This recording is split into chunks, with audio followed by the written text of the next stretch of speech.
ओम शांति 28/6/2024 प्रातः मुरली। ओम शांति। बाप दादा मधुबन। ओम शांति। मीठे बाप दादा, मीठे बच्चे, हंजी मीठे बाबा। अंतर्मुखी बनो अर्थात चुप रहो, मुख से कुछ भी बोलो नहीं, हर कार्य शांति से करो, कभी भी अशांति नहीं फैलाओ। तुम बच्चों को कंगाल बनाने वाला सबसे बड़ा दुश्मन कौन है? उत्तर क्रोध। कहा जाता है जहाँ क्रोध है वहाँ पानी के मटके भी सूख जाते हैं। भारत का मटका जो हीरे ज्वारों से भरा हुआ था वह इस भूत के कारण खाली हो गया है। इन भूतों ने ही तुमको कंगाल बनाया है। क्रोधी मनुष्य खुद भी तपता है, दूसरों को भी तपाता है, इसलिए अब इस भूत को अंतर्मुखी बन निकालो। तो अंतर्मुखी बना है, देखना है अपने को point of light between the forehead, महसूस करना है। जितना अपने को आत्मा महसूस करेंगे उतने ये भूत भागते जाएंगे। ओम शांति। बाप बच्चों को समझाते हैं, मीठे बच्चे अंतर्मुखी बनो। अंतर्मुखता अर्थात कुछ भी बोलो नहीं, अपने को आत्मा समझ बाप को याद करो। ये बाप बैठ शिक्षा देते हैं बच्चों को, और कुछ भी बोलने का इसमें है नहीं, सिर्फ समझानी दी जाती है। ग्रस्त व्यवहार में ऐसे रहना है। यह है मनमना भाव, मुझे याद करो। यह है पहली मुख्य पॉइंट। तुम बच्चों को घर में क्रोध भी नहीं करना चाहिए। क्रोध ऐसा है जो पानी का मटका भी सुखा दे। क्रोधी मनुष्य अशांति फैलाते हैं, इसलिए ग्रस्त व्यवहार में रहते शांति में रहना है। भोजन खाकर अपने धंधे अथवा ऑफिस आदि में चले जाना है, वहाँ भी साइलेंस में रहना है। अच्छा है। सब कहते हैं हमको शांति चाहिए। यह तो बच्चों को बताया है, शांति का सागर एक बाप ही है। बाप ही डायरेक्शन देते हैं, मुझे याद करो। इसमें बोलना कुछ भी नहीं है, अंतर्मुख रहना है। ऑफिस आदि में अपना काम भी करना है तो इसमें जास्ती बोलना नहीं होता है। बिल्कुल मीठा बनना है, कोई को दुख नहीं देना चाहिए। लड़ाई आदि करना यह सब क्रोध है। सबसे बड़ा दुश्मन है काम, फिर दूसरा नंबर है क्रोध। एक दूसरे को दुख पहुंचाते हैं, क्रोध से कितनी लड़ाई हो जाती है। बच्चे जानते हैं सतयुग में लड़ाई होती नहीं है, यह है रावणपने की निशानी। क्रोध वाले को भी असुरी संप्रदाय कहा जाता है। भूत की प्रवेशता है ना, इसमें बोलना कुछ भी नहीं है, क्योंकि उन मनुष्य को तो ज्ञान है नहीं। वह तो क्रोध करेंगे, क्रोध वाले के साथ क्रोध करने से लड़ाई लग जाती है। बाप समझाते हैं यह बड़ा कड़ा भूत है, इनको युक्ति से भगाना चाहिए। मुख से कोई कड़वे शब्द नहीं निकालना चाहिए, यह बहुत नुकसानकारक है। विनाश भी क्रोध से ही होता है ना। घर घर में जहाँ क्रोध होता है वहाँ शांति बहुत रहती है। क्रोध किया तो तुम बाप का नाम बदनाम करेंगे। इन भूतों को भगाना है। एक बार भगाया तो फिर आधा कल्प के लिए यह भूत होंगे ही नहीं। यह 5 विकार अभी फुल फोर्स में हैं। ऐसे समय ही बाप आते हैं जबकि विकार फुल फोर्स में है। यह आंखें बड़ी क्रिमिनल है, मुख भी क्रिमिनल है। जोर से बोलने से मनुष्य तप जाता है और घर को भी तबाह देते हैं। काम और क्रोध यह दोनों बड़े दुश्मन हैं। क्रोध वाले याद करने इसके, याद करने वाले सदैव शांति में रहेंगे। अपने दिल से पूछना है हमारे में भूत तो नहीं है। मोह का भी लोभ का भी भूत होता है, लोभ का भूत भी कम नहीं है। यह सब भूत हैं क्योंकि रावण सेना है। बाप बच्चों को याद की यात्रा सिखलाते हैं, परंतु बच्चे इसमें मूंझते बहुत हैं, समझते नहीं है, क्योंकि भक्ति बहुत की है ना। भक्ति है दे अभिमान, आधा कल्प दे अभिमान रहा है। भार्य भार्य मुक्ता होने के कारण अपने को आत्मा समझ नहीं सकते हैं। बाप जोर बहुत लगाते हैं अपने को आत्मा समझ बाप को याद करो, परंतु आता ही नहीं है। और सब बातें मानते भी हैं, फिर कह देते हैं याद कैसे करें, कोई चीज़ तो दिखाई नहीं पड़ती। उनको समझाया जाता है तुम अपने को आत्मा समझते हो, यह भी जानते हो वह बेहद का बाप है। मुख से शिव शिव बोलना नहीं है, अंदर में जानते हो ना मैं आत्मा हूँ। मनुष्य शांति मांगते हैं, मनुष्य शांति मांगते हैं। शांति का सागर वह परमात्मा ही है, जरूर वर्षा भी वही देंगे। अब बाप समझाते हैं मेरे को याद करो तो शांति हो जाएगी। और जन्म जन्मांतर के विक्रम भी विनाश होंगे। बाकी कोई चीज़ है नहीं, कोई इतना बड़ा लिंग नहीं है। आत्मा छोटी है, बाप भी छोटा है। याद तो सभी करते हैं, हे भगवान हे गॉड। कौन कहता है? आत्मा कहती है। अपने बाप को याद करते हैं तो बाप बच्चों को कहते हैं मन मना भव। मीठे मीठे बच्चों, अंतर्मुख होकर रहो। यह जो कुछ देखते हो वह खत्म हो जाना है, बाकी आत्मा शांति में रहती है। आत्मा को शांति धाम ही जाना है। जब तक आत्मा पवित्र नहीं बनी,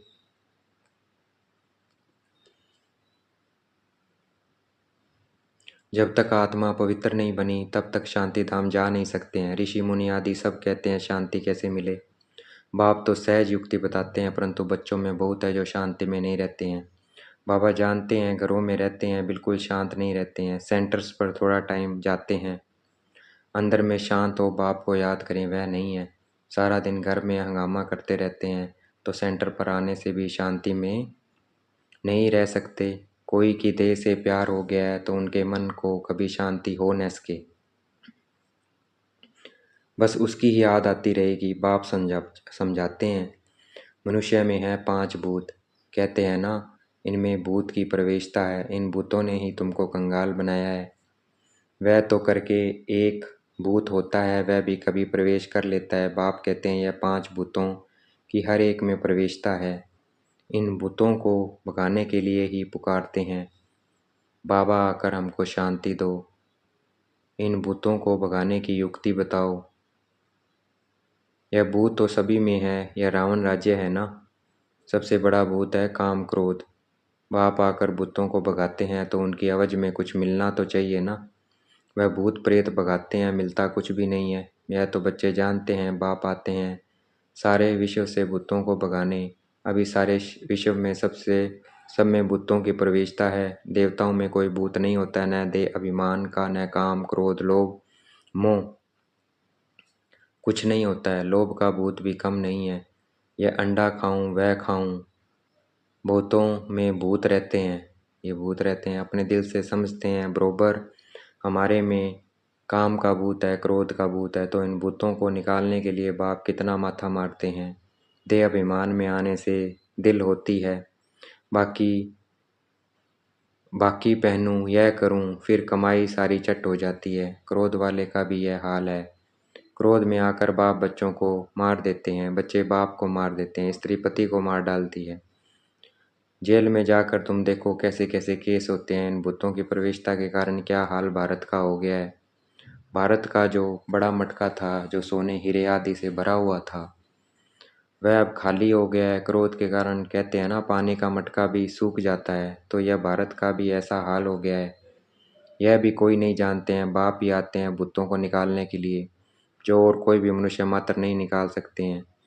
ये 5 भूत बड़े जबरदस्त हैं। आधा कल्प तो इनकी प्रवेशता रही है। इस समय तो बात मत पूछो। भले कोई पवित्र रहते हैं, परंतु जन्म तो विकार से ही मिलता है। भूत तो है ना, 5 भूतों ने भारत को बिल्कुल कंगाल बना दिया है। ड्रामा कैसे बना हुआ है, जो बाप बैठ समझाते हैं। भारत कंगाल बना है, जो बाहर से कर्जा लेते रहते हैं। भारत के लिए ही बाप समझाते हैं, अभी तुम बच्चों को इस पढ़ाई से कितना धन मिलता है। यह अविनाशी पढ़ाई है, जो अविनाशी बाप पढ़ाते हैं। भक्ति मार्ग में कितनी सामग्री है। बाप छोटे वन से गीता पढ़ते थे और नारायण की पूजा करते थे। समझ कुछ भी नहीं थी। मैं आत्मा हूँ, वह हमारा बाप है, यह भी समझ नहीं थी। इसलिए पूछते हैं कैसे याद करूं। अरे तुम तो भक्ति मार्ग में याद करते आए हो। हे भगवान आओ, लिबरेट करो, हमारा गाइड बनो। गाइड मिलता है मुक्ति जीवन मुक्ति के लिए। बाप इस पुरानी दुनिया से नफरत दिलाते हैं। इस समय सबकी आत्माएं काली है, तो उनको गोरा शरीर कैसे मिलेगा। पल करके चमड़ी कितनी भी सफ़ेद है, परंतु आत्मा तो काली है ना। जो सफ़ेद खुशबू खूबसूरत शरीर वाले हैं, उनको अपना नशा कितना रहता है। मनुष्य को यह पता ही नहीं पड़ता है कि आत्मा गोरी कैसे बनती है। इसलिए उनको कहा जाता है नास्तिक। जो अपने बाप रचयिता और रचना को नहीं जानते हैं, वह है नास्तिक। जो जानते हैं वह हुए आस्तिक। बाप कितना अच्छी रीति बैठ तुम बच्चों को समझाते हैं। हर एक अपने दिल से पूछे, कहाँ तक हमारे में सफाई है, कहाँ तक हम अपने को आत्मा समझ बाप को याद करता हूँ। याद के बल से ही रावण पर विजय पानी है। इसमें शरीर के बलवान होने की बात ही नहीं है। इस समय सबसे बलवान अमेरिका है, क्योंकि उनके पास धन दौलत बारूद आदि बहुत है। तो बल हो गया जिस्मानी मारने के लिए, बुद्धि में है हम विजय पाएं। तुम्हारा तो है रूहानी बल, तुम विजय पाते हो रावण पर, जिससे तुम विश्व के मालिक बन जाते हो। तुम्हारे ऊपर कोई जीत पा नहीं सकता है, आधा कल्प के लिए कोई छीन नहीं सकता है, और कोई को बाप से वर्षा मिलता नहीं है, और कोई को बच्चों के सिवाय। तुम क्या बनते हो थोड़ा विचार करो। बाप को तो बहुत प्यार से याद करना है, और सवदर्शन चक्रधारी बनना है। वह समझते हैं सवदर्शन चक्र से विष्णु ने सबका सिर काटा, लेकिन इसमें हिंसा की तो बात ही नहीं है। तो मीठे मीठे बच्चों को बाप कहते हैं, मीठे बच्चे तुम क्या थे, अब अपनी हालत तो देखो। कल तुम कितनी भी भक्ति आदि करते थे, परंतु भूत निकाल नहीं सके। अभी अंतर्मुखी होकर देखो, हमारे में कोई भूत तो नहीं है। कोई से दिल लगाई बाकी पहनी तो समझो चट खाते में गया। उनका तो मुंह देखना भी अच्छा नहीं लगता है। वह तो जैसे अछूत है, स्वच्छ नहीं है, अंदर में दिल खाती है, बरोबर मैं अछूत हूँ। बाप कहते हैं देह सही सब कुछ भूलो, अपने को आत्मा समझो, यह अवस्था रखने से ही तुम देवता बनेंगे। तो कोई भी भूत नहीं आना चाहिए, तो कोई भी भूत नहीं आना चाहिए। समझाते रहते हैं अपनी जांच करो, बहुतों में क्रोध है, गाली देने बगैर रहते नहीं है, फिर लड़ाई चल पड़ती है। क्रोध तो बहुत खराब है। भूतों को भगाकर एकदम क्लियर होना है, शरीर याद भी ना आए, तब उच्च पद पा सकते हैं। इसलिए 8 रत्न गाए जाते हैं, तुमको ज्ञान रत्न मिलते हैं। रत्न बनने के लिए कहते हैं भारत में 33 करोड़ देवताएं थे, परंतु उनमें भी 8 रत्न पास विद ऑनर होंगे, उनको ही प्राइज मिलेगी, जैसे स्कॉलरशिप मिलती है ना। तुम जानते हो मंजिल बहुत भारी है, चलते चलते गिर पड़ते हैं, भूत की प्रवेशता हो जाती है, वहाँ विकार होता ही नहीं है। तुम बच्चों की बुद्धि में सारे ड्रामे का चक्कर फिरना चाहिए, हमारी बुद्धि में ड्रामे का चक्कर फिरता रहना चाहिए। तुम जानते हो 5000 वर्ष में कितने मास, कितने घंटे, कितने सेकंड होते हैं। कोई हिसाब निकाले तो निकल सकता है। फिर यह जो झाड़ है उसमें भी यह लिख देंगे कि कल्प में इतने वर्ष, इतने मास, इतने दिन, इतने घंटे, इतने सेकंड होते हैं। मनुष्य कहेंगे यह तो बिल्कुल एक्यूरेट बताते हैं, 84 जन्मों का हिसाब बताते हैं, तो कल्प की आयु क्यों नहीं बताएंगे। बच्चों को मुख्य बात तो बताई है कि कैसे भी करके भूतों को तो भगाना है। इन भूतों ने तुम्हारी पूरी सत्यानाश कर दी है। सब मनुष्य मात्र में भूत जरूर है ही भ्रष्टाचार की पैदाइश। वहाँ भ्रष्टाचार होता नहीं है, रावण ही नहीं है, रावण को भी कोई समझते नहीं है। तुम रावण पर जीत पाते हो, फिर रावण होगा ही नहीं। अभी पुरुषार्थ करो, बाप आए हैं तो बाप का वर्षा जरूर मिलना चाहिए। तुम कितना बारी देवता बनते हो, कितना बारी असुर बनते हो, उनका हिसाब नहीं निकाल सकते। अनगिनत बार बने होंगे। अच्छा बच्चे शांति में रहो तो कभी क्रोध नहीं आएगा, शांति में रहेंगे तो कभी क्रोध नहीं आएगा। बाप जो शिक्षा देते हैं उस पर अमल करना चाहिए। अच्छा, शांति में रहो,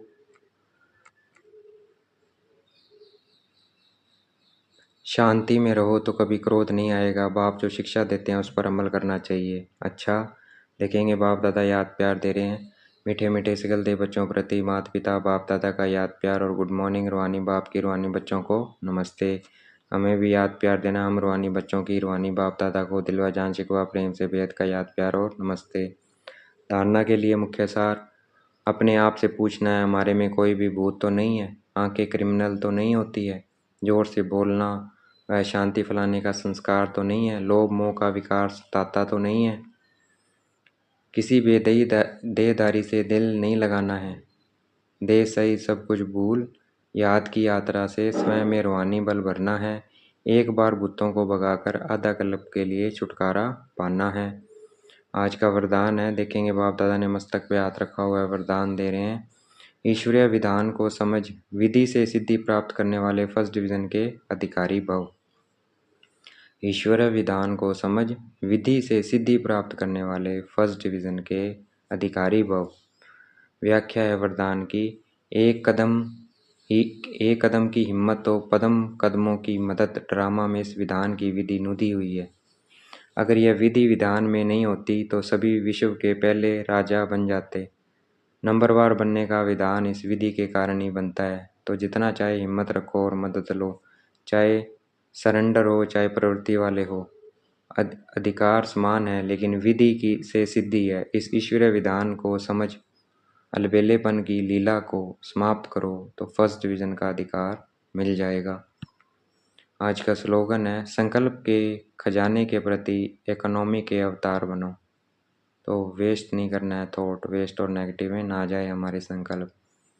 तो ये क्या हो गया, इकोनॉमी हो गया, बचत होगी। तो बचत के अवतार बनना है। संकल्प के खजानों के प्रति इकोनॉमी के अवतार बनो। अच्छा, ओम शांति।